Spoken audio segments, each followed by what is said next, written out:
بسم اللہ الرحمن الرحیم۔ السلام علیکم۔ یہ ایک ہاتھ لمبا ایک ہاتھ چوڑا چکور پتھر تھا جو ہمیشہ حضرت موسیٰ علیہ السلام کے جھولے میں رہتا تھا۔ اس مبارک پتھر کے ذریعے حضرت موسیٰ علیہ السلام کے دو معجزات کا ظہور ہوا جن کا تذکرہ قرآن مجید میں بھی ہوا ہے۔ پہلا معجزہ، اس پتھر کا پہلا عجیب کارنامہ جو در حقیقت حضرت موسیٰ علیہ السلام کا معجزہ تھا، وہ اس پتھر کی دانشمندانہ لمبی دوڑ ہے، اور یہی معجزہ اس پتھر کے ملنے کی تاریخ ہے۔ بنی اسرائیل کا یہ عام دستور تھا کہ وہ بالکل ننگے بدن ہو کر مجمع عام غسل کیا کرتے تھے،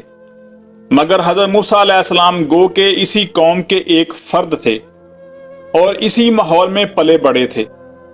لیکن خداوند قدوس نے ان کو نبوت و رسالت کی عظمتوں کا سرفراز فرمایا تھا۔ اس لیے آپ کی عصمت نبوت بھلا اس حیا سوز بے غیرتی کو کب گوارا کر سکتی تھی؟ آپ بنی اسرائیل کی اس بے حیائی سے سخت نالاں اور انتہائی بیزار تھے، اس لیے آپ ہمیشہ یا تو تنہائی میں یا تہمت باندھ کر غسل فرمایا کرتے تھے۔ بنی اسرائیل نے جب یہ دیکھا کہ آپ کبھی بھی ننگے ہو کر غسل نہیں فرماتے تو ظالموں نے آپ پر بہتان لگا دیا کہ آپ کے بدن کے اندرونی حصہ میں یا تو برس کا سفید داغ یا کوئی ایسا عیب ضرور ہے کہ جس کو چھپانے کے لیے یہ کبھی برہنہ نہیں ہوتے، اور ظالموں نے اس تہمت کا اس قدر اعلان اور چرچا کیا کہ ہر کوچہ و بازار میں اس کا پراپوگنڈا پھیل گیا۔ اس مکروہ تہمت کی سورش کا حضرت موسیٰ علیہ السلام کے قلب نازک پر بڑا صدمہ و رنج گزرا، اور آپ بڑی کوفت اور اذیت میں پڑ گئے۔ تو خداوند قدوس اپنے مقدس کلیم کے رنج و غم کو بھلا کب گوارا فرماتا، اور اپنے ایک برگزیدہ رسول پر ایک عیب کی تہمت بھلا خالق عالم کو کب اور کیوں کر اور کس طرح پسند ہو سکتی تھی؟ الرحمن الراحمین نے آپ کی برات اور بے عیبی ظاہر کر دینے کا ایک ایسا ذریعہ پیدا فرما دیا کہ دم زدن میں بنی اسرائیل کے پراپوگنڈوں اور ان کے شک و شبہات کے بادل چھٹ گئے، اور آپ کی برات اور بے عیبی کا سورج آفتاب آرمتاب سے زیادہ روشن و آشکارا ہو گیا، اور وہ یوں ہوا کہ ایک دن آپ پہاڑوں کے دامنوں میں چھپے ہوئے ایک چشمہ پر غسل کے لیے تشریف لے گئے، اور یہ دیکھ کر کہ یہاں دور دور تک کسی انسان کا کوئی نام و نشان نہیں ہے،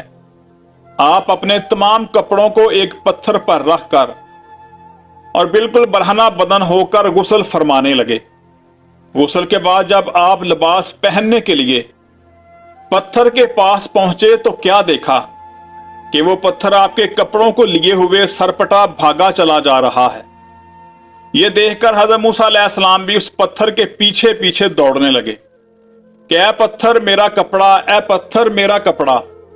مگر یہ پتھر برابر بھاگتا رہا، یہاں تک کہ شہر کی بڑی بڑی سڑکوں سے گزرتا ہوا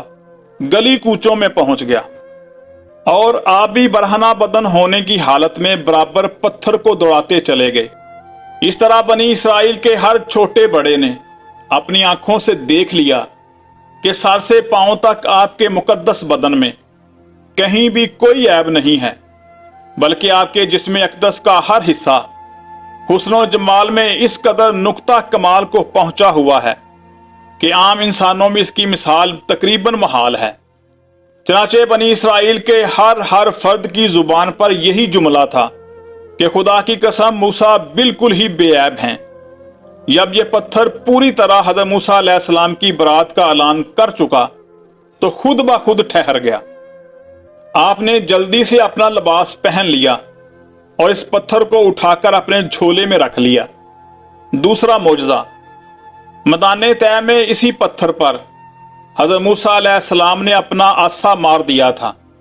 تو اس میں سے 12 چشمے جاری ہو گئے تھے، جس کے پانی کو 40 سال تک بنی اسرائیل میدان طے میں استعمال کرتے رہے۔ قرآن مجید کی آیت میں پتھر سے یہی پتھر مراد ہے۔